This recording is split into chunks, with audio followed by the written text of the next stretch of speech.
5:15 in the morning. First day of February. Bye-bye, January. Napakabilis ng panahon. So fast. Just like that. Tapos na ang Enero. Pebrero na naman tayo. Naku, marami na naman mangyayari ngayong February tulad ng birthday ko. Kaya pala excited si Kiki. Kaya ano ka ba? Feb 25, araw ng EDSA Revolution. EDSA baby pala itong si Kikay. Abangan natin yan, Kikay. Pati ang mga pakain ni Kikay. Aabangan natin yan. Pero bago ang lahat, tulad ng ating nakasanayan dito sa bahay, syempre kailangan muna nating makinig ng some words of wisdom. So may itanong ako sa inyo. Ano bang ginagawa ninyo para maging malapit kayo sa Diyos? Gumawa na mabuti. Ako din, pareho kami ni Kong. We try as much, to do good as much as we can in order for us to be closer to the Lord. Siyempre, pananalangin na din, tsaka pagpapasalamat sa kanyang mga binigay sa atin. Correct. Alam mo, tamang-tama kasi although tapos na yung Enero, no? Kasi Bible month ang January, no? And marami kasi sa atin na hindi masyadong nagbabasa ng Bible. Kasi ako personally, minsan, no, kapag kumaring hindi mo alam ang gagawin mo, it's also good na buksan mo yung Biblia. Kasi madalas dun mo mahahanap ang sagot sa mga katanungan mo, no? Parang guidance natin yan sa buhay, eh. Pero paano nga ba talaga ang dapat gawin ng isang tao para siya ay talagang maging malapit sa Diyos? Ang sasagot po nito ay si Brother Eddie Soriano para sa ating Biblically Speaking.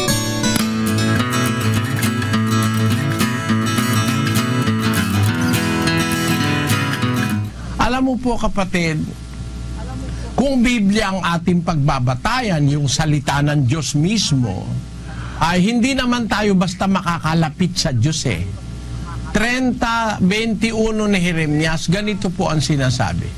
At ang kanilang taga-akay ay magiging isa sa kanila, at ang kanilang puno ay magmumula sa gitna nila, at aking palalapitin siya, at siya'y lalapit sa akin, sapagkat sino yaong nangahas upang lumapit sa akin, sabi ng Panginoon. Yung paglapit sa Diyos, kapatid, hindi basta nagagawa ng tao yon. Malibang alam natin yung gusto ng Diyos, unless we know what God wants us to do, hindi tayo basta makakalapit sa Diyos. Ang kanyang majesty, His greatness is so intense that we cannot easily approach God. Hindi tayo basta makakalapit dahil sa kadakilaan ng Diyos, eh. Basahin natin ang unang Timoteo 6. Ganito ang ating mababasa sa 16. Na siya lamang ang walang kamatayan, na nananahan sa liwanag na di malapitan, na di nakita ng sinumang tao o makikita man.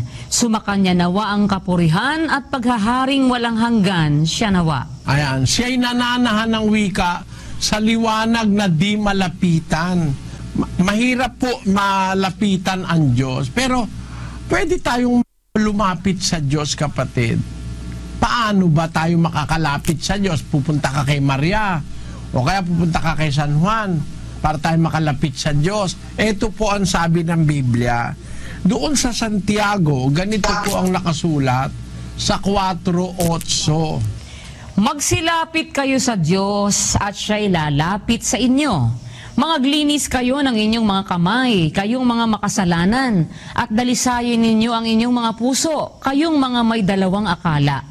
Kayo'y mangagpighati at magsihibik at magsitangis, inyong palitan ang inyong pagtawa ng paghibik, at ang inyong kagalakan ng kalumbayan. Mangagpakababa kayo sa paningin ng Panginoon at kanyang itataas kayo. Yan po ang mga hinihingi na kondisyon para tayo makalapit sa Diyos. Ang paraan po para makalapit tayo sa Diyos, kapatid, humihingi lang ang Diyos sa atin ng hindi naman masyadong mahirap na bagay. Ang sabi niya, maglinis kayo ng kamay nyo, kayong makasalanan, dalisayin nyo ang inyong puso, kayong may dalawang akala, sabi niya. Kayo'y magsihibik, magsitangis, palitan nyo yung pagtawa nyo ng paghibik, ang kagalakan, palitan nyo ng kalumbayan, magpakababa kayo sa paningin ng Panginoon, sabi niya.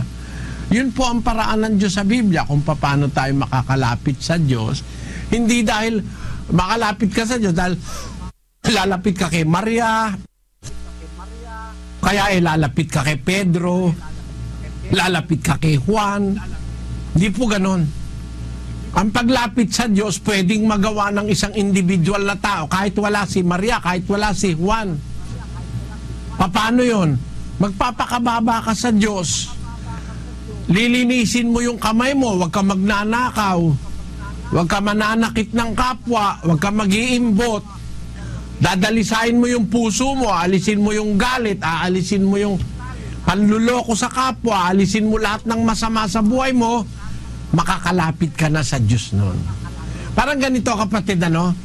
Halimbawa, ikaw ay taong ordinaryo, nandyan ang presidente dyan sa Leyte. Lahat ba ng tao makakalapit sa presidente? Papaalis muna sa'yo yung bag mo, papaalis sa'yo yung baril mo, kung meron ka dyang balisong, meron kang knife, kutsilyo, papaalis sa'yo. Aalisin yung mga makakasakit bago ka payagang lumapit sa presidente. Ang Diyos ay maraming ipinapaalis. Alisin mo yung magnanakaw ka, alisin mo yung panluloko mo, alisin mo yung kasinungalingan mo, dalisayin mo yung puso mo. Sabi dun sa waray dun sa 4:8, makasasala, hugasin niyo ang iyong mga kamot, mga duduha ang huna-huna, linisin niyo ang iyong mga kasing-kasing. Ayan, yun, makakalapit tayo sa Diyos. Yun po ang paraan ng Biblia.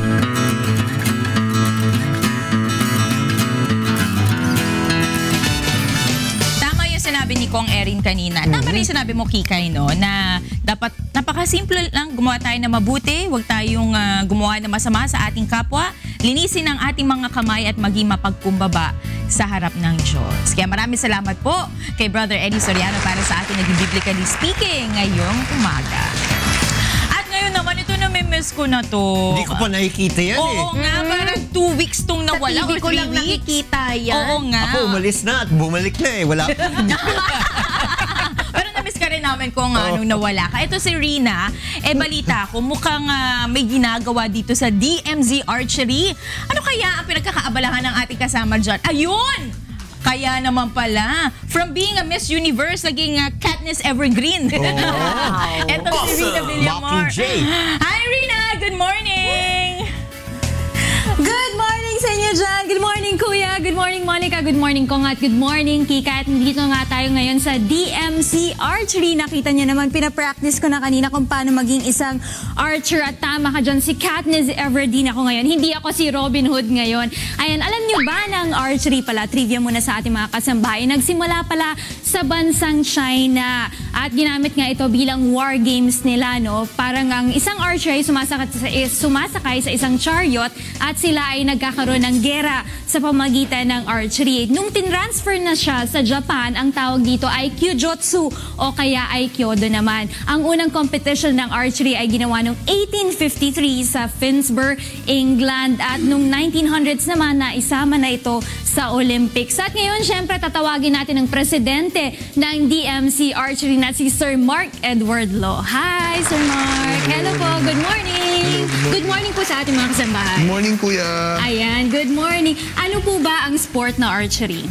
Actually, archery, before, tama ka, hindi siya ginagamit talaga ang archery. Even way back, ginamit siya sa Stone Age for hunting, 20,000 BC.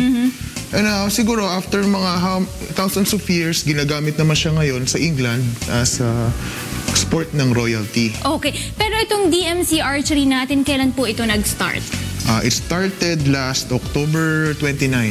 Sino-sino po yung mga tinuturuan natin dito? From what age group po? So dito, nagtuturo kami ng as young as, meron kami youngest namin dito, 5. And pinaka matanda namin ay 81. Naku, nakita ko yung mga equipments nyo kanina. Pakita natin sa kanila. Ito, anong tawag dito? Siyempre, ito yung mga bow. This is a training na Olympic recurve. So, ginagamit siya usually ng mga beginners, katulad ko, diba? Ayan. Ano pa yung mga nakikita nating equipments doon? So, dito, meron tayong 3 types of bow. So, ito yung traditional bow. Ito yung ginagamit for hunting. Ito yung mga ginagamit nila Robin Hood, nila Robin Hood, Gatong style. And now, ito yung medyo modern natin. So, this is an Olympic recurve. Ito yung ginagamit ng mga precision shooters Okay. for the Olympics. Tsaka ito may target na kaya mas Yes. madali, di ba? Sobrang accurate itong bow na to. Okay. Mga ganito. Tapos, And yung then, pinakahuli this on the natin. other hand is a compound bow. So, saan natin ginagamit itong compound bow Usually na ito? for, itong particular na compound bow na to, we use it for hunting. Hunting. Yes. Okay. Mahal ba na mag-engage sa isang sport ng archery? Kasi nakita ko yung mga equipments nyo kanina, parang mamahal ng gamit nyo. For ano naman, hindi naman siya ganun ka-expensive. Kasi unang-una, we do not buy the high-end agad. We start from a certain level, then we progress both on our skills and the equipment. Ayan. Siyempre, dapat may target din tayo kapag tayo ay nag-archery. Anong tawag ba dun sa mga target natin? Tawag namin dito ay, we call it a target butt. Target butt. Paper, we call it a target face. Target face. So, kailangan ng target mo yung sa may parang plus sign dun sa pinakagitna Yes. ng target, di ba? Dito naman, Ito. ano natin, ito ang pinaka-bullseye natin yung cross. Bullseye. Pero ito yung target face talaga natin na Yes. tinatawag. Yes. So, ang distance natin mula dun sa ating starting point hanggang dito, for beginners, meron Meron tayong tayong 5 meters mula dito. sa starting natin. Yes. Ayan. Then ang dulo natin would be 15 meters. But for some people, they want a longer length pa a longer distance pa ng target. Meron din kami dito for the pinaka international standard na 18 meters. So, for competition, 18 meters ang ginagamit natin. Yes. Okay, For the indoor, starting so dito we hanggang start doon sa here. dulo. Yes, opo. Ayan. Pero ano po ba yung mga benefits natin kapag tayo ay naglalaro ng archery? Actually, marami. Sobra. First is yung focus natin, na-develop natin. Mental strength, of course. Then, syempre, meron tayo for physical strength. Kasi syempre, you have to pull eh. Yeah. So, pag nagpo-pull ka, you're using the muscles na hindi mo ginagamit. Okay. Especially on our back muscles, napakarami niyan. So, pag ginagamit mo siya, it strengthens your back, your core, and your upper body. Pati sa mga bata, maganda din to sa kanilang hand and Yes. eye coordination, Very okay diba? siya. Ayan. Mamaya tuturuan tayo nila, Sir Mark, tsaka may makakasama pa tayo si Coach Sander kung paano nga ba maglaro nitong sport na archery na ito. Pero for the meantime, balik sa inyo dyan sa bahay ni Kuya. Ayan! Ako excited. Very exciting tong gagawin mo activity and talagang excited na rin kaming malaman kung paano nga ba maglaro niya sport. And ako, I haven't tried it personally, so mamaya papanoorin ka namin, Rina, ha? And enjoy kayo dyan sa DMZ Archery. Ayan. At ngayon naman, Kong, Yes, puntahan po natin ang ating mga kasamahan sa kusina para sa ating quick meal.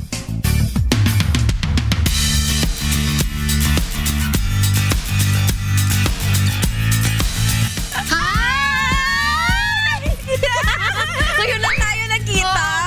Grabe. Ikaw lagi kang nasa labas. Oo nga, lagi tayo nagdi-day off na ko. Oo, hindi tayo nagkita. Pero good morning muna sa'yo. Oo, good morning, Angela. Oo, ito na ang ating balik tambalan. Oo, sa Sunny quick Puwersa. meal. Sunny Puwersa, di ba? Oo, at naku, masarap yung gagawin natin ngayon, Angela. Yes, ano bang gagawin natin? Oo, kasi gagawa tayo ngayon ng French fry corn dog. Wow! Alam ko yung corn dog. Pero, paano yung French fry? Oo nga, curious ako. Kaya ito yung ating mga ingredients. Ano ba yung mga kailangan natin Feeling dito? ko may may hotdog dyan. 3 tablespoon flour, salt and pepper to taste, of course. We have 1/2 cup of water, hot dog, at potato. Ganun din ang cooking oil kailangan dyan sa ating gagawin na French fry corn dogs. Napakadali lang pala. I'm sure matatagpuan yan sa kanilang mga tahanan. Kaya let's go, Angela. Let's Gawin do na it. natin ang ating Okay, quick meal for today. Okay.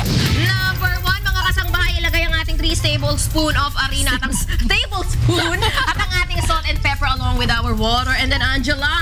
Halo. And then, ang ating flour, ibalot-balot sa hotdog. I-wrap it. Stick. Yan. And of course, i-dip yung hotdog din sa batter na ginawa mo. Tapos para maging French fry, ilagay dyan ang ating potato. Tapos ito na, deep fry natin yan with our cooking oil hanggang sa mag-golden brown. At ayan na. And there you have it. Diba? Ang French very fry interesting corn dog. Oo, tara Pero tikman napansin natin. ko kanina habang niluluto na bali yung stick eh. Pero ngayon hindi na siya balik. Siyempre, Galing. paraan lang Ang yan. galing in fairness. O ito, may dalawa. One for you and one you for really me. love me. Tara, let's take a bite. Cheers! Lasang-lasa ko yung potato niya. Oo nga, parang french fries Hindi ko pa nakakagat yung hotdog. Pero, masarap. Pero, Oo. di ba, madali naman siya gawin. Kala mo kasi yung pangalan niya parang complicated. Pero, yun naman. Kaya naman to ng mabilisan. Tsaka kung para sa ating mga kasangbahay, pwede rin sila gumawa ng pwedeng cheese, pwedeng ketchup, pwedeng sour Mayo. cream, o mayo, o marami. Yung iba kasi yung traditional corn dog, ang pwede nilang, yung iba ginagamit nila yung pancake batter. Pero ikaw naman, ang ginawa natin dalawa, yung Potato. flour lang and potato. So, very good alternative naman sa pancake batter. Tsaka for the first time, nakatikim ako ng french fry corn dog. At Yeah. syempre, mga kasangbahay ngayon, puntahan po natin ang ating Palengke Price Watch para alamin kung magkano na nga ba ang presyo ng ating mga pangunahing bilihin sa Palengke.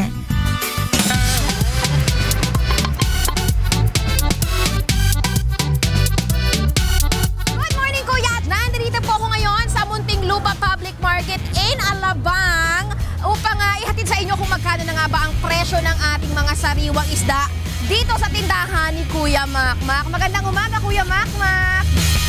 Ito mga kasangbahayan, nagtaas po ang presyo nitong tanige. Dati daw po itong 300 pesos per kilo. Ngayon, pumapatak ito sa halagang 400 pesos per kilo. Nagtaas din po ang presyo ng ating Blue Marlin ng dati pong 300. Ngayon po ay pumapatak siya sa presyong 350 pesos per kilo. Yan po ang ating tuna ngayon ay pumapatak sa presyong 400 pesos per kilo. Yung ating maya-maya, yan po ngayon ay pumapatak sa presyong 400 pesos per kilo. Nagtaas din po ang presyo ng yellowfin tuna. Dati po itong 120 pesos per kilo, ngayon po ay 240 pesos na siya per kilo. Ayan ang mga kasangbahay. Ngayon alam nyo na ang presyo ng ating mga sariwang isda dito sa tindahan ni Kuya Makmak. At syempre dahil dyan, bibigyan natin siya ng gift pack mula sa Good Morning Kuya. Thank you, Kuya Makmak. Thank you. Mga kasangbahay, ngayon alam nyo na po ang presyo ng ating mga isda dito sa tindahan ni Kuya Makmak. Kaya ko po si Kika, adi na pa rin ang Palengke Price Watch dito lang sa Good Morning Kuya. O ayan mga kasangbahay, ngayon alam nyo na ang presyo ng ating mga sariwang isda dito sa Muntinlupa City Public Market. Kaya alam nyo naman, gising na, bango na dahil kapag may buena mano, may diskwento. Mga kasangbahayan pong ating Palengke Price Watch for today. At syempre, kung meron po kayo mga katanungan patungkol sa inyong kalusugan o legal concerns, mag-text lamang po kayo or tumawag sa mga sumusunod na numero. Ito po ang 4426256 o ang 4426257. At meron po tayong, para po sa ating mga Globe subscribers, ito po ang 0995-582-3762. At para naman po sa ating mga Sun subscribers na kasangbahay, ito po ang 0932-947-5386. O mag-send lamang kayo ng mensahe sa aming Facebook account. Ito po ang www.facebook.com/goodmorningkuya. At i-type lamang po ang inyong name, age, location at ang inyong katanungan. At ngayon naman, syempre magpapasalamat tayo sa ating mga mahal na sponsors. Good morning, Kuya. Would like to thank Fatrol. Ayaw mo bang tumaba? Ayaw! Go with the power of 500. Go with the power of Fatrol and live it. Take care of your liver with Live It. Available at all leading drugstores nationwide. And good morning, Kuya. Would also like to thank New Moms, Magimbidang Nanay sa New Moms Malunggay at OsteoGuard, tulong iwas osteoarthritis sa OsteoGuard. Go galaw! Wow! La la la la. Nagbabalik po ang Good Morning Kuya, February 1, 2017. 5:36 in the morning and it's a Wednesday. Ay, Uy, meron may tayong doorbell. bisita. Aga pala, may bisita na We have tayo. a visitor. Good morning, surprise! Hello! Good morning. Morning! Hello, Morning! Hello. Welcome back po. Hansel. Ayan, si Asik, andito Ay, pala yes. kasama natin, Wednesday. Have a seat. Surprise! May utang ako sa'yo. Ang pagbabalik ni Asik, Diyos ko. Napabisita How are po you? kayo? Oo, okay naman. Kamusta po? O, napabisita ako sapagkat yung balita nga lumabas ng isang araw na kung saan yung Department of Education report na di umano binasura daw yung aming Yung pagdidistribute. Controversial. Distribution. Eh sabi ko dapat makasama ko kayo para tulungan nyo ako magpaliwanag. Okay. Nadaan ako Kasi ang sabi nga ni, I think it was Secretary Liling Briones said that baka masyadong bata pa yung mga bibigyan. No? So, anong Ang statement? opisyal naman namin na pahayag mula sa aming kadimay, nirerespeto namin ang decision ng Department DepEd. of Education. Katunayan, sinusuportahan namin sila ngayon sa decision nila na doon muna sila magfo-focus sa our reproductive health education or sexuality education or sex education, kung anong gusto nila itawag doon, sapagkat ito ang pinaka-basic foundation sa aming comprehensive HIV prevention and control program. At may dahilan yon sapagkat alam nyo ba, nang nagsisurvey kami kasama ng mga kabataan, halos wala silang alam tungkol sa HIV. Halimbawa, na nakukuha daw ang HIV sa kagat ng lamok. So, yun, talagang hirap na kami kagad. So, ito, pagkakataon ng Department of Education na ma-roll out nila yan, hindi naman kami maiinip kasi ang balita namin, ang timeline nila ay sa next school year pa. So, inirespeto namin decision nila. Ang condom access namin ay mananatili sa programa namin, pero yan ay with the local government. Pero Asik, tanong ko lang po yung procurement po supposedly for the schools, for the distribution ng condoms sa school. Saan na po gagamitin ngayon? Sa mga barangay na gusto rin namin linawin yan. Hindi kami nag-procure para mag-distribute. Ito ay kasama na sa regular namin na kung natuloy ay meron ng pagkukunan. Hindi ito something na may desisyon ganun tapos at saka bumili. Meron na sapagkat yung condom naman parte ng reproductive health ng family planning program. So are we expecting po na sa mga barangay or mga health centers na lang po magkakaroon ng distribution? Kung kaming tatanungin, hindi actually distribution yun. Sapagkat para sa amin yung condom, lalo na para sa prevention ng sexually transmitted infection yan, kung maaari ay bumili ka. Pero alam naman namin, marami sa mga kababayan natin ang hindi nakakabili. Kaya meron lang kami parang standby. So kumbaga accessibility. Oo, hindi ito parang todo bigay, kundi hindi yung parang mga relief package na binibigay. Hindi siya gano'n. Hindi katulad ng mga bakuna, yung kompleto namin binibili yun. Free accessibility. Okay, at least. Pero ito ay hindi dahil naglabas ng executive order si President Duterte with regard to this, no? Dahil syempre alam natin may kaso sa Korte Suprema, may temporary restraining order, and despite that, yung programa ng Department of Health ay patuloy regardless of the executive. Mabuti natanong mo yan. Yung timeline natin dito, yung announcement na yan, yung condom access ng Department of Health, nangyari nung December 1, World AIDS Day. Yung Executive Order 12, nilabas lang ngayong taon. Yes. So kung maano mo yung timeline, wala talaga siyang kinalaman. At ang isa pang dahilan kung ba't ako nandito, Heart Month. Okay, cardio. What have you been doing? What have you been doing so that our heart is healthy? Lagi kami umaakit sa stairs. Every morning. Exercise. Heart healthy ba yung niluluto dyan? Hindi. Corn dog. Guilty ako dyan. Naku, pork, May election pa dyan eh. Guilty? Guilty ako doon. Pero kami ni Monica, Asik, lagi kami umaakit sa taas para Cardio. magbalita. So every morning, 4 floors. parang feeling namin, di ba form of ano na rin yun, cardio exercise. Kasi yung stairs, wala namang elevator, so akit kami. Akit panaog. Ginagawa niyo yun? Every morning. No, every fourth- morning. fourth Minsan, floor. ano pa yun? Twice a day. Three Three times times a day. Oo, in Yeah, the that's the best way. Sa amin, sa Department of Health, hagdan din talaga. At nasubukan ko na rin nung nasa Baguio ako, nasubukan ko na rin Not to mention umakyat you. dun sa grotto. Binibilang ko pa yung steps. Ang taas nun.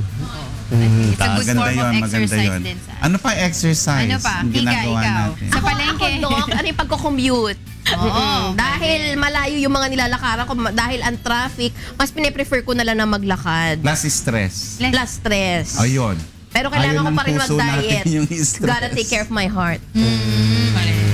So we have to take care of our diet, Yes. exercise. We have to remove stress. So marami sa mga kababayan natin ngayon are into meditation. Iba't ibang Forms. teoriyan. Yung iba naman ay nagkakaroon ng pagkakataon na magplano talaga how their hearts will stay young. Sapagkat alam nyo ngayon, sa ating mga Pilipino, 1 out of 5 will have high blood pressure. High blood pressure. At ang malungkot dito, nire-relate nilang high blood pressure pag masakit na ulo o yung bato. Kaya ang ayaw namin siyang tawaging hypertension. Gusto namin siyang tawaging high blood pressure. Para na sa ganun, ipaalala para malaman mong may high blood pressure ka, magpapa-blood pressure ka. Hindi Always. yung, Makes sense. hindi yung magre-reklamo kang masakit. Di ba, Doc, yung sakit na ulo. to make your heart young, to always be in love. Tanungin natin sila. To be in love. Always be in love. Diba? Be It positive. helps. It helps siguro. Dahil Love masaya one ka eh. Walang another. stress. Of course. Smile all the time. Diba? Makes less But- stress. But love will also break your heart. Oo. That's Ay, true. pero If you that's fall true, out of ha? love. That's true. Oo. Actually, kasi di ba, Asik, may nabasa rin akong study about it. Pag yung broken hearted, yung talagang... Broken heart syndrome. Oo, broken heart syndrome. Yung talagang physically, yung heart natin, nasasaktan siya, na talagang merong nangyayari na hindi maganda dun sa heart. So talagang, tama si Asik eh. Wag tayo mag-broken heart. Pero sa panahon ngayon, yung pagkakaroon ng broken heart, hindi lang sa pag-ibig nakukuha. Yeah. Pag na-troll ka sa social media,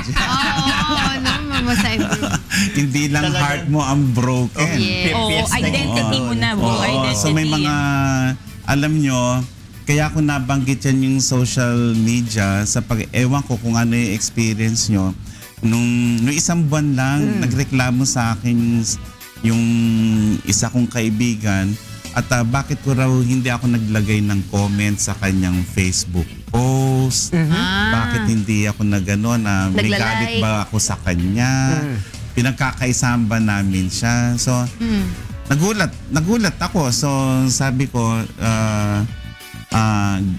pinaliwanag ko sa kanya yung Facebook. Ayaw niyang tanggapin yung sagot ko. Basta,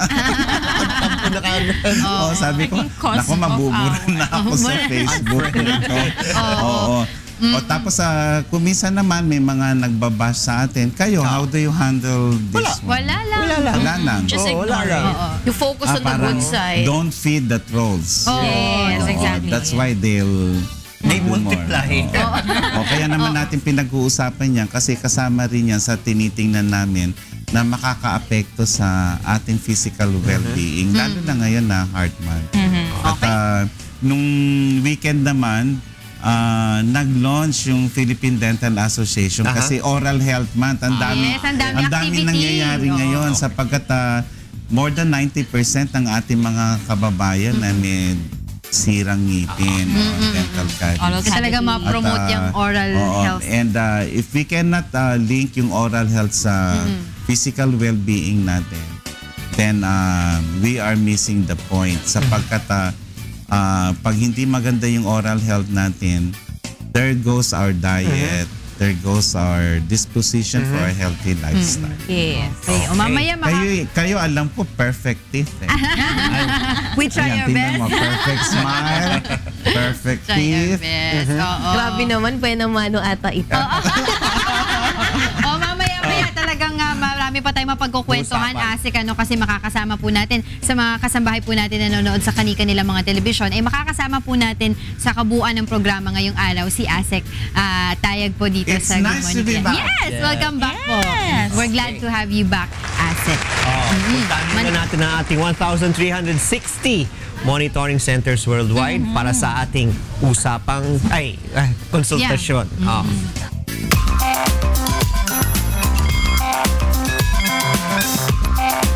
Napakaswerte naman na magkukonsulta ngayon dahil hindi basta-basta doktor ang kasama natin, si Asik, ang ating kasama. Asik, meron po tayong kasama ngayon, nasa linya siya ng telepono. Ito po si Miss Rosario Santoliano mula po sa Antipolo City. Siya po ay 35 years old. Tanungin po natin siya kung ano yung kanyang medical concern. Magandang umaga, Miss Rosario. Ma'am, good morning po. Yes. Kasama po natin ngayon si Asik Eric Tayag at maaari nyo na pong ikonsulta ang inyong katanungan. Dok, tanong ko lang po kasi lagi po kasing minsan ang sumasakit po minsan yung lalamunan ko. Tapos madalas po ako namamaos. Tapos hindi naman po ako umiinom ng malamig. Kaso sumasakit po minsan. Parang namamaos po ako. Tapos minsan madalas din po ako nahihilo. Hindi naman pala ako inom na malamig. Tapos madalas po nangangati lalamunan ko. Tapos pag dumudura po ako, para siyang bumubula. Tanong ko lang, pero nakapagpa-check up naman po ako, Dok. Nagpa-laboratory naman ako. Wala naman, Dok, akong goiter. Okay, Rosario, magandang umaga sa iyo. Maraming salamat at dinudulog mo yung problema mo sa kalusugan. Pwede bang matanong kung gaano katagal na yan? Dok, alam ko parang year na po siya eh. Taon na. Okay. So, nang nagpatingin ka, parang iniisip ng mga doktor na meron kang goiter pero wala namang nasalat dito sa may bandang lalamunan mo. Pangkaraniwan, yung nararamdaman mo ay maaring signs ng dehydration. Pwede bang malaman kung gaano ka kadalas uminom ng tubig sa buong maghapon? Matakot po ako sa tubig, kaya nga po ako nagtataka. Pero ang sabi po ng ibang doktor, parang, tawag doon yung sandali lang po yung parang, yung parang nangangati po yung lalamunan, ano ba tawag doon? Okay, alam mo, marami sa atin ang maaaring magkaroon ng ganong discomfort. Hindi ko alam kung ikaw ay nakatira sa isang lugar na masasabi naming polluted sapagkat alam mo may mekanismo sa katawan natin na nilalabas kusa yung dumi. At yung pangangate, yung pag-ubo natin o paglabas ng plema o kaya ng dura ay isang paraan para malinis natin, matanggal natin yung dumi. Ang maipapayo ko sa iyo, Rosario, sapagkat nagpatingin ka na at gumawa ka ng paraan para na sa ganon malaman mo kung ang lugar nyo ay mausok o kaya may polusyon na maaaring magbigay sa iyo ng ganitong karamdaman. Wala naman akong nakikita na dapat na ikabahala. Pero kung nababahala ka, magpatingin ka ulit at ikwento mo ulit yung nangyari sa'yo. Hindi po, salamat po. Hey. Okay, Ms. Rosario, sana po ay nasagot namin ang inyong katanungan. And of course, maraming salamat po, Asik. At mamaya yung legal question ko, sasagutin natin yan. Pero pansamantala ay kailangan na natin puntahan ang ating mga kasama dyan sa radyo. Mga bata. Nakapaan. Kay si Attorney G, si Jocas at si Beth. Good morning! Good morning. Kay Secretary. Asik, good morning sa inyo dyan. Tatlo pala kayo dyan. Good morning po. Good morning, Asik. Morning. Asik, okay lang ba na yung di ba may cleansing ngayon sa PNP? I-recommend mo ba na yung mga tiwali uminom sila ng Combantrin? Purging? Para mapurga po, Para Asik. mapurga? Di ba purging? Katatapos lang ng aming pampurga pero sa 5 to 14 years old po. 5 to 40? Wala ko. Kasi opo, ang mga tabi-tabi po, yung mga bata po talaga. Mataas po kasi yung intestinal parasitism sa ating bansa. So, Pero saan nagkaroon nakukuha kami yun? nung January, Opo. ulitin namin yan ng July. So, okay. para sa impormasyon po ng sumusubaybay sa programang ito, so July po yung second round sa aming deworming. Asek, paano malalaman kung may bulate yung bata? Malaki chance. Walang ganang kumain o kung minsan naman nagiging matakaw, namumutla. Yung iba nagkakamot sa may bandang petan. Tapos yung iba yung tiyan, parating sinasaktan ng tiyan, yung tinatawag nating cramps. At tapos yung kanilang pagtaas ay napipigil. So payat. At yan po ay mga senyales na may bulate po. Lalo na kung hindi nagchichinelas at yung paa ay parating nasa lupa po. Pero Asek, napansin ko, siyempre yung mga pagpupurga at saka yung may mga bulating mga bata, kalimitan yung mga panahon noon, yan yung matagal-tagal na. Ngayon ba na makabagong panahon, ganun pa rin ang incidence, ganun pa rin kataas ng mga batang nagkakaroon ng bulate na pinupurga? Mataas yung intestinal parasitism sa ating bansa. Until may now. kinalaman yan, may kinalaman yan sa hygiene. Kaya yung mga bata, mga magulang, tingnan nyo bago pumasok ng paaralan, tingnan yung mga kuko, gupitan nyo, baka marumi yan, sinusubo kasi nila sa bibig yan. Pero Asek, meron po bang season na dapat magpurga? Kasi I don't know if it's just a myth, no? Pagka po summer, sabi nila yan daw yung the best time para purgahin yung mga bata. Wala naman. Ang ginawa ng Department of Health, twice a year namin ginagawa yan kasi mabilis yung reinfection o reinfestation na tinatawag. So, ang deworming namin, January and July. So, those who miss it nung January, may July pa. Sa July meron po. Okay. Asek, maraming salamat po. Maraming salamat. Thank you, Asek. La la la la.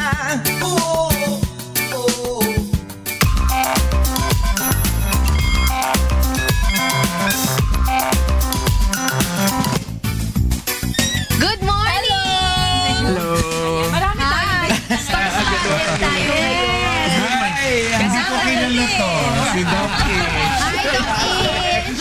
Dito po tayo magkikita. Tamang-tama. Puro sa health Kasi, department.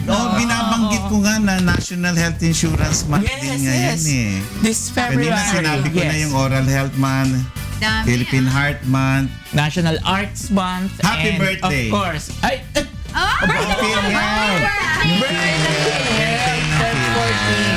It's our 32nd year ngayong Feb 14 po. Advance happy So birthday. it's also the National Health Insurance Month. And yes, my birthday was last January 29. So thank you. Recently na pala. Belated happy birthday naman. Thank you. Oo. Welcome sa bahay, Doc Ish Pargas mula sa PhilHealth. Ayan. Pero bago natin pag-usapan ng mga updates sa PhilHealth, meron muna tayong mga questions na kailangan sagutin mula sa ating mga kasambahay. This one, pinadala po sa ating Facebook page mula kay Jojo Delgado na Pasay City. Ito yung tanong niya, Doc Ish, no? Good morning, mayroon po akong PhilHealth account pero may mali po ang spelling ng last name ko na nakalagay sa information. Ang dati ko po kasing employer ang nag-asikaso ng application ko po. Ano pong dapat kong gawin para makorek po ito? Opo, napakadali. Good morning, Jojo. Napakadali na po naman ang register or updating of your information sa PhilHealth. Ngayon, si Jojo, dating may employer, hindi lang niya nabanggit kung may employer pa rin siya ngayon.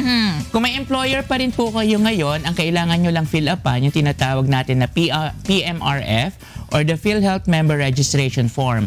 I-declare nyo lang po kung ano yung tamang spelling, yung tamang impormasyon ninyo at permahan sa patotoo, nakatotohanan yung nakasulat doon. Ibibigay po yun ninyo sa inyong employer at yung HR department yung ang bahalang mag-submit sa PhilHealth. Mag-aasikaso, yes. Oo, pero kung ikaw naman sa ngayon hindi rin nagtatrabaho, pwedeng ikaw na po ang gumawa niyan, dalhin nyo po sa aming opisina. Or you can do it online.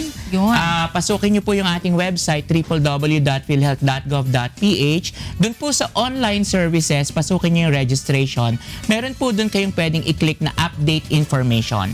So once na-update nyo po, ang PhilHealth naman upon evaluation will send you an email acknowledging it at aayusin na po natin and then you can get your MDR or member data record from us. Normally, Doc Ish, gaano katagal yung processing bago mabago? Kung personal silang pupunta sa opisina namin, right there and then po mababago naman yan. I-check lang po yung kanilang pinilapan na PMRF and then babaguhin na po sa aming record. Pag online, medyo Pag mas matagal ng online konti. po, on the day, sasagutin po kayo as an acknowledgement. Yun. Tapos, magpapadala kami ng panibagong email. Normally po, ang process natin hanggang 3 days. Yun. Okay, sana nasagot natin ang katanungan ni Jojo. At meron pa tayong isa, and this one pinadala naman sa ating text line. This one is from Bel Panaligan from Quezon City. Gusto ko po sana i-confirm kung kasama rin po ba sa kino-cover ng PhilHealth ang gastos sa drugs or medicine. Salamat po. Yes, good morning, Bel. Opo, kasama po yan at ang pamamaraan ng pagbayad ngayon ng PhilHealth para mas klaro sa inyo ay pamamagitan ng pakete. Or naka-package payment na po yan. Doon po sa package payment natin, halimbawa, pag-usapan natin, pulmonya. Kung ito po ay 15,000, the 70% of that would go to the hospital as payment for the services, and the 30% would go to the professional fees. So doon sa pakete, nandun na po ang bayad sa ospital, nandun din na sa doktor. Ano yung mga serbisyo na nakapaloob doon sa para sa ospital? So nandyan yung room and board. Nandyan po yung tinatawag nyo or tinatanong nyo ngayon na drugs and medicines, yung mga supplies, yung po mga diagnostic, or kung may mga ginamit halimbawa na operating room and all radiologic services, kasama po yun dun sa hospital facility fee, which is doon sa loob ng pakete natin. So yung po mga gamot na binibili natin na dapat sana ay wala, especially kung nasa mga pangpubliko tayong pagamutan, kung nasa pribado man, yun pong mga gamot ay mababayadan pa rin ng PhilHealth hanggang doon sa pakete na inaalat ng korporasyon or yung benefit package natin. Iyon naman pala. At dahil nga mag-birthday ang PhilHealth this opo. Feb 14, ano ba mga pagbabago, developments po sa inyo, sa PhilHealth? Yes. Activities? It's a month long, actually year naman na anniversary preparation and celebration. So kasama ang ating mother unit, the Department of Health, kami po ay magdidiwang ng aming 22nd year. Ang aming pong theme ngayon would be challenged by change, empowered by unity, of course, towards universal healthcare and universal coverage. Magkakaroon kami, syempre, una ay pasasalamat, pero magkakaroon kami ng ating tinatawag na PhilHealth Forward. This is an institutionalized activity ng PhilHealth na kung saan ini-introduce natin to our stakeholders kung ano yung mga bagong polisiya, lalo na sa benepisyo, at lalo na kung ano yung mga bagong serbisyo na pinapalabas ng PhilHealth. So we would be launching several benefits, including benefits for children with disabilities. But of course, ayaw nating bagitin yung iba because we will be launching this, and other transactional services which would make it easier for our members, katulad ng mga mobile apps, katulad ng payment contribution. So yan po ay sa February 15. And we will also have, as one of our major activity for this year, is an international symposium on universal healthcare. So on the first day, we shall be inviting speakers from different countries like Mexico, Thailand, Cuba, for them to speak about their universal healthcare. And then on the second day naman ay Philippine experience sharing. So nandiyan din ang mga taga-Department of Health. Of course. Nabanggit na ni Asek. Kasama si Asek po dyan. Thank you for the invitation. Mga experiences. Siyempre pa nag-birthday yung bunso ng Department of Health. Yes. Kailangan supportahan yan. There will be experience sharing from hospitals and other facilities, and of course policy pagdating sa PhilHealth. So and we will have like our also media pasasalamat for the support, which will happen in February. And you're invited, yes. We will be forwarding the official invites, of course. So marami, aside from, of course, all the other policies na ipapatupad ng ating board. Feel ang PhilHealth ngayong buwan. Oo nga, dahil birthday pala. Yes, and of course, our chair, Secretary Obial, will be there in all our activities. And Asek will also be there. Present. And I'm sure naman nakapost din sa inyong website yung mga series of activities in case merong gusto pang malaman yung ating mga kasambahay. Yes, opo. You can check our www.philhealth.gov.ph for any information that you like. But of course, ang lagi nating panawagan sa ating mga miyembro, kami po ay meron ng Action Center. Call us at 4417442. Pwede po kayo mag-email at actioncenter@philhealth.gov.ph. And of course, lahat ng ating social media sites. Meron na rin kaming bagong ilo-launch na text line, 0917-TXT-PHIC. Meron na rin kami ilo-launch na bagong mga voice response system para sa ating Action Center. So mas madali na po kayong makaka-connect sa PhilHealth for any of your question, inquiries, suggestion, or even comments. Meron na pala kayong press 1. Yes! Press 1. Press 2. Press 2. Baka hanggang press 18 yan, ha? Yes, tama po kayo. Press 1, press 2, press 3. Or you can, ano tawag doon? Or you can stay online and wait For the operator. Yes. Meron na kami yan. Ay, nangyari sa akin 3 oras. 3 oras lang. Just to make sure naman na lahat ng mga tumatawag sa atin. So magkakaroon na rin kami ng mga recording so we can get back to them like the next day. Yun naman. Sige, Yes. abangan po natin ang mga Yes. pagbabagong yan at yung mga ilo-launch nyo po sa PhilHealth. Thank you so much, Thank Doc you, Isha. thank you. Belated happy birthday Yes, again. thank you. And advance happy birthday sa PhilHealth. Press 2. Pero For claims. Yes. hindi pa tayo nagtatapos sa ating course. konsultasyon dahil meron din tayong legal question. Ito naman pinadala ni Julie Espanya sa ating Facebook. Siya ay from Montalban, Rizal. Ang kanyang katanungan, mayroon po akong pinagkakautangan. Halos tapos na po ako sa pagbabayad. Nasa 2,000 na lang po ang natitira kong unpaid balance. Hindi ko agad nabayaran dahil nahinto po ako sa pagtatrabaho at kakaumpisa ko pa lang po sa bago kong kumpanya. Pinaliwanag ko po sa inutangan ko yung sitwasyon pero patuloy niya po akong hinaharas. Pati po sa Facebook ay sinisiraan niya po ako na hindi raw po ako nagbabayad ng utang. May karapatan po ba ako na ireklamo siya dahil sa pamamahiyang ginagawa niya po sa akin? Pwede. Slander, libel, dahil ginagamit ng Facebook, no? Pwede siyang pumunta sa NBI para maimbestigahan yung kaso. So, yun yung kwan, no? Pero ang importante rin, kailan ba niya babayaran rin yung utang? No? Dahil hindi dapat hindi niya bayaran yan. Sabi nga niya, natapos nga yung trabaho niya kaya hindi siya nakapagtrabaho. Pero ngayon, nag-uumpisa yata siya magtrabaho Bago sa uli. kumpanya, yes. Oo.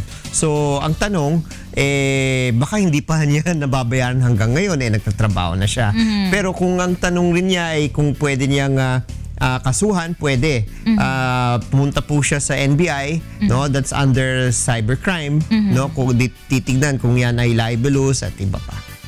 And I think sa Facebook, correct me if I'm wrong, but pwede ka rin naman mag-report sa kanilang parang may action center sila doon sa Facebook. I-report mo kapag may mga nangaharas sa'yo, pag may mga, may mga masasamang sinasabi sa isang tao, so pwede mo ipablock yun or pwede mo i-report yung account ng taong yun kung sakaling medyo below the belt na nga yung mga hirit.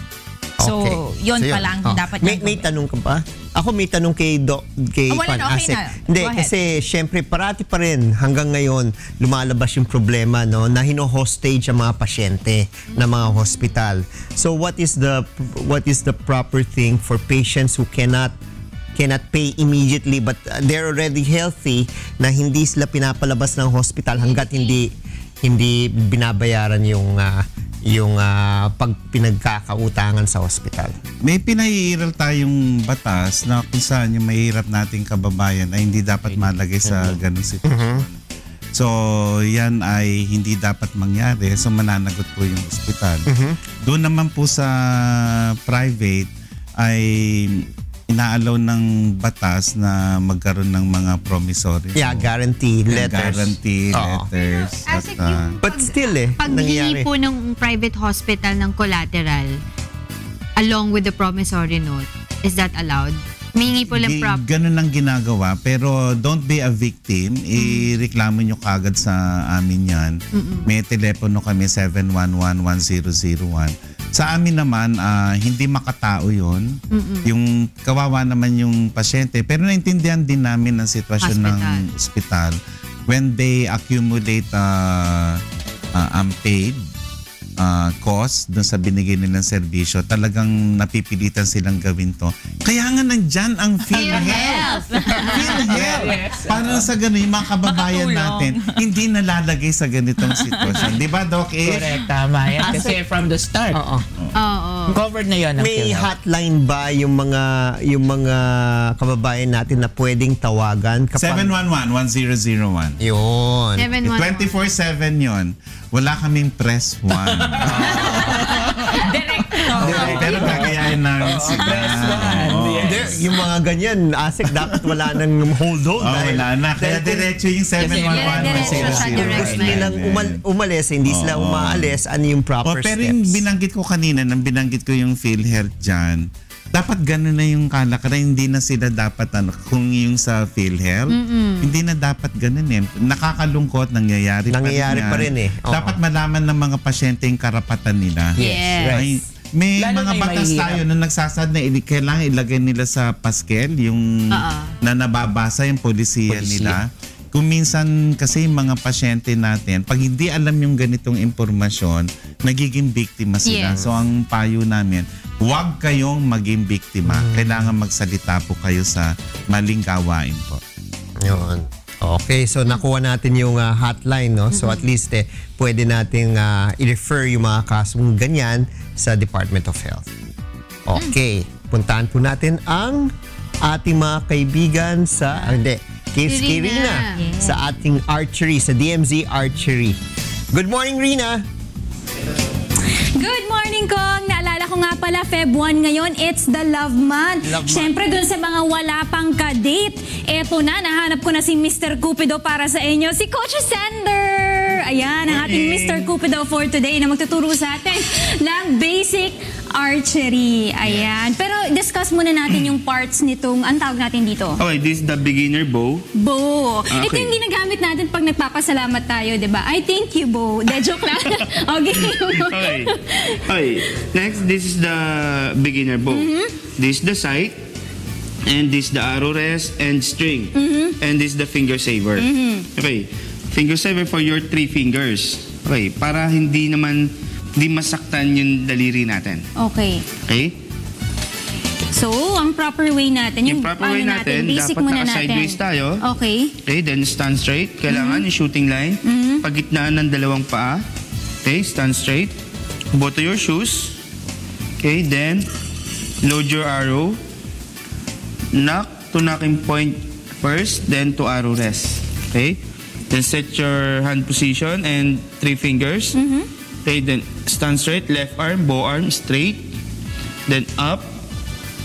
Pull index finger to your mouth. Count on your mind 3 seconds, then release. Okay, basta steady position lang tayo, naka-side lang kailangan tayo. pag-release, no extra movement. Okay, let's try it, Coach, kung kaya ko na. Kasi kanina tinuruan na tayo ni Coach Sander kung paano nga nito gawin.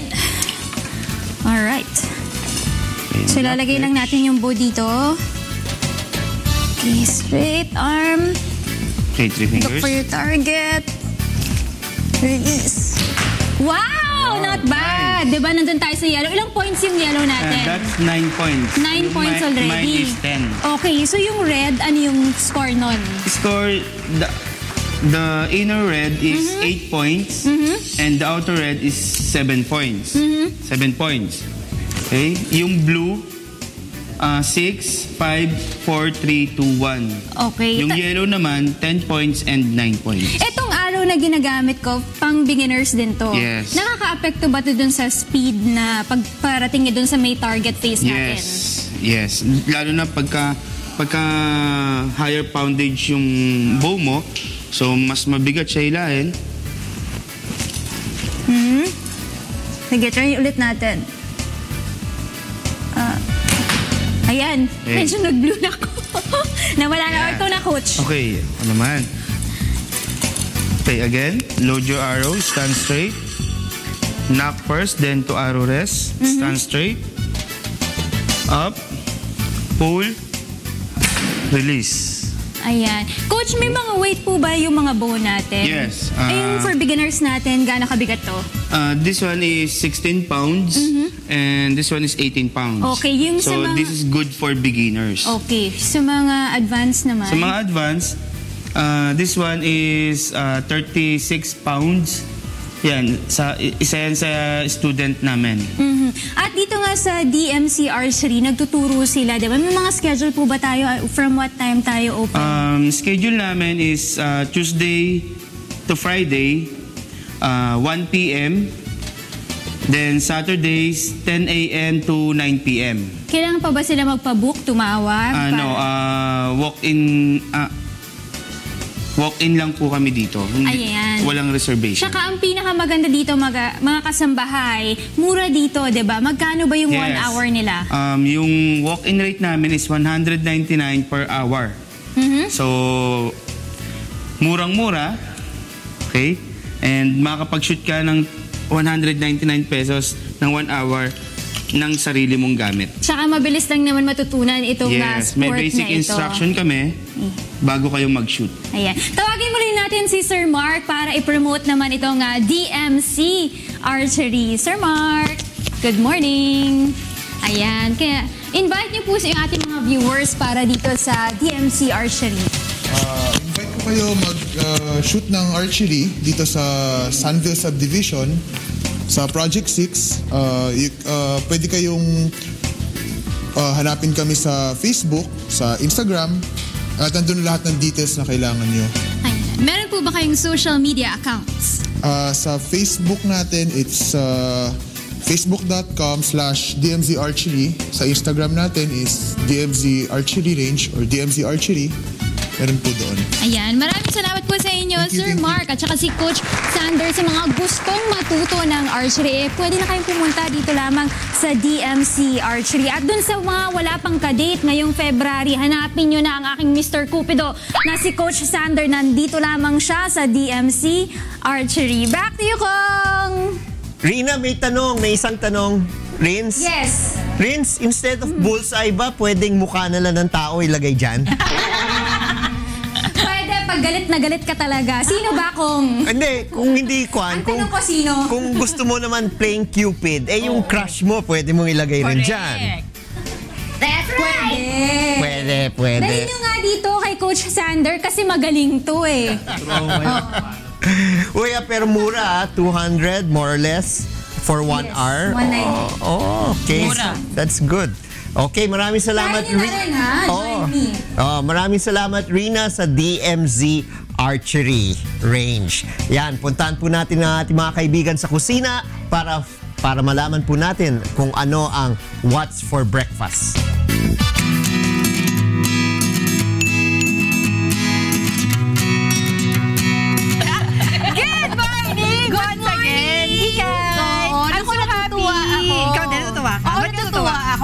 Yung mga kasangbahay, yung ating chef ngayon ay pinsan ni Angela. Diba? Good morning! Diba? Meron akong pinsang marunong magluto. Kaya, hindi lang si Diego, diba? So parang talagang destined na ako magluto. Kasi may mga pagkakain ka na lang. ako sa buhay na magluluto for me. Pinaglilingkuran ka na lang nila. Ipakilala mo, Angela, ang yung napakagandang pinsan. And I'm so happy to see her kasi hindi pa kami nagkikita kailan pa tayo huling nakita? Decades ago. Sobrang tagal-tagal na. Mga bata pa kayo, mga musmus pa. Mga musmus pa kami. Oo. Ngayon, marunong na siya magluto. Ako hindi pa rin magluto. Hindi pa rin marunong magluto. Pero welcome! Siya po ang ating featured chef for today, si Francesca Cunana ng Ses Kitchen. Ses na lang daw for short. Ses for short. Good morning, Ses! Good morning. Good morning, Nice to see you. Okay. Sabay ba? Ano pa, Ses, ang iyong featured dish for today? Yes, for today, I will be cooking yung beef and mushroom. Ito yung isa sa mga bestseller namin. Yes, very well. Ito yung beef and yun, tofu steak. Yung kanina pinakita. Yun yung tofu steak. And yung beef and mushroom in cream sauce. Yun. Gusto ko yan. And then also, yun yung feature natin. Yes. Sige, umpisa na natin. Ses, ano ba yung mga ingredients? And of course, paano ba ito niluluto? Yes, for your beef and mushroom, ang ingredients natin is 5 cloves of garlic, minced, 1 onion minced, 2 all-purpose cream, and 1 evaporated milk. Also, optional din to para sa mga mommies na gustong maging healthy. Pwedeng lagyan ng broccoli, pwedeng i-blanch para at least malutong pa rin. Tsaka yung green color niya hindi mawala. Also, 1 can of button mushrooms sliced, and then 1 cup of shiitake mushrooms. Optional din naman yan kung hindi kayo mahilig. Also, half cup of butter and 3 tablespoons of oil. Oh, yung butter mo ba, Ses, salted or not salted? Mas maganda kung hindi siya salted para healthy tayo kasi si Doc tayo. Kailangan hearty meal. Kailangan daw alagaan ang ating puso. Nakatingin si Asik sa atin. I'm cooking your meal. Yes, sure. At home. No problem. I will teach also one more healthy meal, which is yung ating tofu steak. Ang gamit natin for that is Japanese silken tofu.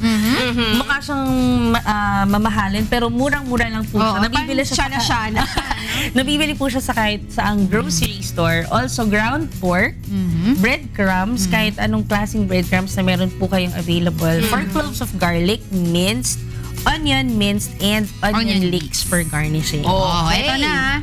So, meron pa pala. Para sa sauce. Excited eh. 1 cup of oyster sauce and half cup of water, 2 tablespoons of brown sugar, salt and pepper to taste, and also 2 pieces of eggs and cooking oil para sa coating ng ating tofu. Yes. Okay, ito na. Okay na yan. Okay na ingredients. O, gawin natin. Unahin natin. Tayo dito. Yung ating beef and the mushroom. Kaya tara, Ses, let's do it! Alright. First, ayan, yung ating oil, and then igisa natin yung onions and then yung garlic. Yan.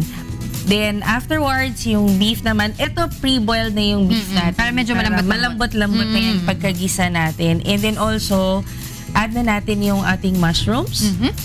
And then also yung shiitake mushrooms, kasi ito whole yung nabili namin, yung meron ako. So, in-shred ko na lang siya. And then, yung siguro 1 cup of beef broth para pampalambot ng ating... Yung pinagkuluan na. Yes, yung pinagkuluan na ating beef para pampalambot sa kanya. And then, you can add now your cream. Kapag wala pa silang cream, can they settle for milk? Pwede naman. Evaporated milk is okay naman kasi may lasa na siya para medyo konting timpla-timpla na lang. Okay, and then? Kung wala talaga tayong wala talagang cream. And then, yan. Okay. Alright. And then afterwards, brown sugar for sweet taste. Kasi alam niyo naman yung mga bata, di ba, mahilig sa matatamis. Yes. And then salt and pepper to taste. And then, mga ilang minutes para malaman na luto na yan. Ayan, usually yung boiling talaga ng ating beef takes about like 2 hours talaga matagal. 2 hours para talagang malambot na malambot. Wow, sarap naman. Ayan. And then next, yung ating tofu steak, oil ulit. Onions ang inuuna ko. Why? Kasi para lumabas yung sweet taste niya. Para habang ginigisa, ayan. Tsaka kasi pag yung garlic, di ba, mabilis masunog. Alam ko yan. Pwede ka na magluto. Alright. Tapos ating gisa lang. And then, ang ating ground pork. Wow. Yan, ating i-brown until ma-brown lang siya. Hindi naman sunog, pero until ma-brown lang. And then, matusta ng konti. And then, we add yung ating slur. That's water with cornstarch. Para lang pampalapot. Slur. Kasi meron na siyang oyster sauce. And then afterwards, you prepare your sizzling plate para medyo mukhang resto type naman siya. Para maganda ang presentation. Yes. Tapos ating lagay yung sauce and yung ating breaded tofu. Yan, which you fried earlier. Tapos, top lang natin ng ating extra sauce, and then we put in the onion leeks for garnishing. Galing! Para kung nasa restaurant. Oo nga, di ba? Pang simpleng-simple lang, pero tingnan mo naman yung dating. Yes. Pang restaurant. Iba talaga nagagawa ng presentation. Pero Angela, nakikita ko, marami pang dinala ang iyong pinsa na si Ses. Ano ba yung mga ibang dinala mo today? Yan, today we also, kasi nga, kailangan hearty meal, ano? So, meron tayong lechon belly. Lechon belly po para kay Doc tayo. Yummy po. I should get the recipe. And also our beefy cheesy lasagna. Uy, gusto ko yan. And may nakikita pa ako isa doon. Ito talaga, naamoy very healthy to. Lumpiang toge para sa normal. Parang pambahay lang talaga. Pero resto taste ito. Diba? Resto quality. Tapos ito pa, meron ako, ito yung favorite ko. Oo, favorite ni Kika. Ito ang ating cordon bleu with mayo garlic sauce. So, very healthy talaga kasi may mga herbs tayong ginamit dyan. Lahat ng yan ay gawa, of course, ni Ses. Diba? Para sa kanyang Princess Kitchen. And of course, lahat ng nanonood sa atin ay siguradong talaga interested silang malaman paano ba niluluto to or paano sila mag-order kay Ses. So, ano ba yung mga contact details mo, Ses? Yes, we accept orders po for parties, for any events, or for crew meals and pack lunch or dinner, or kung trip nyo lang mag-food trip anytime. You can visit our Facebook page at www.facebook.com/SesKitchen, or you can contact me directly at 0927-523-1440 or 646-3553 for inquiries and orders. Yes! Perfect! Okay! First TV appearance mo to, no? First time. Oh, I'm sure it's May not susunod. gonna be the last. Yes. May susunod pa. You know, Maraming salamat. Teka, baka may gusto pa siyang batiin. Ay, okay, okay. Of course, yung mga tito and tita ko, ang kanyang parents. Yung mga kamag-anak. sa mga kansyo, kunanan side. Hello! Paano ka ba magkapampangan? Hindi din. Parehas kami. Tatlo kami doon. Oo, maraming salamat sa iyo. Thank you. Ng Ses Kitchen. And of course, we hope to see you back. Diba? At magdala ka pa ng marami pang masasarap na pagkain. Yes. So, excited na akong kumain. Yes. Thank you. So, pero bago ang lahat, gusto natin batiin also si Mama Aida Laya, who is celebrating her 75th birthday. And also, she's watching right now. Happy birthday po, Mama Aida Laya! And of course, kay Kuya Marvs na nanonood din sa atin ngayon. Avid viewer natin yan. Tsaka kay Mother Earth. Okay. Okay, sa mga nagmamaneho, sa ating mga kasambahay, lalo na sa mga bago pa lamang nagdadrive ng sasakyan, alamin natin na ang mga tamang dapat gawin. Panoorin po natin ang Manibela.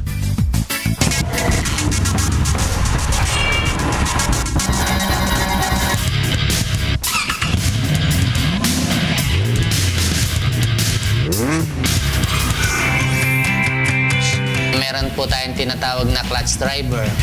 Naka second gear, naka third gear, naka fourth gear o hanggang fifth. Nakapatong yung paa niya sa clutch, di naman niya gagamitin. Ang ginagawa kasi ng iba, kahit naka higher gear, clutch yung inuuna. So mali po yun. Marapat na alam ng nagmamaneho kung gaano kahalaga yung clutch. Basta ikaw ay nasa second gear na, dapat tatanggalin na natin yung paa natin sa clutch. Nagsimula tayo sa second hanggang fifth. Ang clutch natin, ginagamit lang talaga natin yan sa starting, stopping, and shifting. Pasira ang ating clutch, hindi e-enter yung gear para mapatakbo siya ng engine. Ngayon, ang cause naman kasi ng pagkasira ng clutch, pwede kasing nawalan siya ng tinatawag nating fluid. Pwede rin ang cause niya, nasira yung tinatawag nating clutch line natin o ang clutch natin ay tinatawag natin na nasunog. Ang gagawin natin kapag ang sakyan natin ay sira ang clutch, ang una mong gagawin, kailangan patay ang makina, isisip mo yung gear sa first gear o sa primera. At tapos, i-on natin yung makina, sasabayan natin ng gasolina para tumakbong tuloy-tuloy yung ating sasakyan. Ngayon naman, kapag tayo ay mag-shift na ng gear from lower gear to higher gear, gagawin natin doon is timing natin yung pagpasok ng gear to second gear. Kailangan, hawakan mo yung gear, itapat mo sa second gear, atake mo dahan-dahan, ipampang gasolina hanggang sa mag-enter siya. Ganun din ang gagawin mo kung ikaw ay papunta na sa third gear. Mostly kasi kapag sa ganung sitwasyon, ang pinakamataas na gear na kailangan mo lang gamitin is hanggang third ka lang. And then kapag mag-shift ka naman ng gear to higher gear to lower gear, yun din ang procedure niya. Kailangan nga lang kapag ikaw hihinto, ilalagay mo siya sa neutral at saka ka lang magpipreno. And then, kapag magpapa-start ka uli, papatay mo uli yung makina mo, lalagay mo sa first gear, ganun uli yung gagawin mong procedure. Itong ganitong klase ng sitwasyon, pwede lang nating apply kapag ikaw ay nasa malayong lugar o sa mga ilang o sa mga sabana na lugar na walang mga sasakyan. Yun ang mga alternative na gagawin mo. Sa ating mga motorista, para maiwasan natin yung ganitong klase ng sitwasyon, kailangan lagi natin sine-check yung ating makina, yung ating preventive maintenance, para kung ano at ano man, alam natin kung ano ang dapat nating gawin.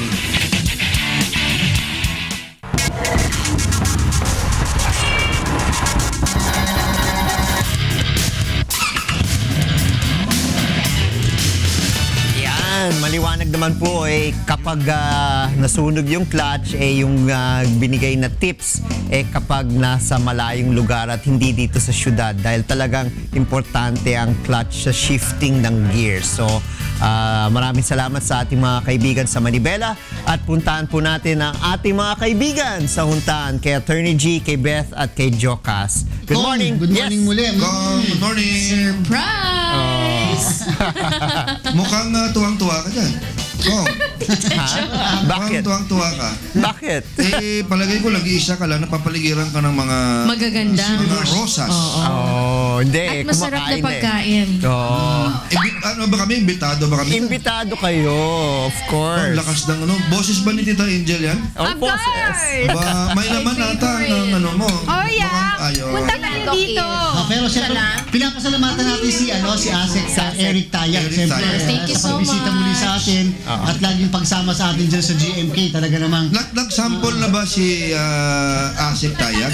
May bago bang dance steps? Sample na ba? Jump shot. Meron kayong jump shot. Asek, may bago ba kayong sayaw sa DOH? Jump shot daw. Wala pa. Pero music, please. Music, please. And then, pagkatapos ng music, please, Asek may dance. Dapat minsan magsabay sila ni Miss Beth Soralvo. Si Emma ng SSS. Kompleto pala kayo dyan. Pati pala si PhilHealth natin, Vice President. Ay, di ba Simon? Si Doc Ish. Doc Ish. Ang mukha ng PhilHealth. Doc Ish. Ayan, maraming salamat at kayo muna yung magagahan dyan. Sige. Pansamantala po muna kami magpapaalam sa Huntahan. Ako po si Atty. George Aaron Garcia. Ako po si Beth Santiago. At ako naman si Jose Castigador Jr. Maraming salamat at magandang umaga po sa inyong lahat. Punta natin sina Kuya at Monica, si Kuya Jun yan. At Monica para sa ikatlong paghataw ng mga balita sa Good Morning Kuya. Salamat, Atty. Kuya Jun. Kuya Jun. Ay, wala. Atty. G, mas maganda yung pinsa ni Angela. Sino yon? Yung chef. Yung chef. Kasi pinsang pala ni Angel pala. Huwag niyo kakalimutan Alam mo, ginaganyan niyo si Angela. Sabi niya, yung kapatid niya magaling kumanta. Tapos yung kapatid niya pang bunso, magaling sa math. Tapos, sabi ko na lang sa magaling magluto. Sabi ko naman kaya Angel, ikaw naman ang pinakamaganda. Okay na yun. Mas maganda sa Miss Universe. Mabuti talagang kaibigan to si Ate Beth. Anong breakfast ko dyan? Ito, lechon belly para sa'yo. Sige. Jun. Okay,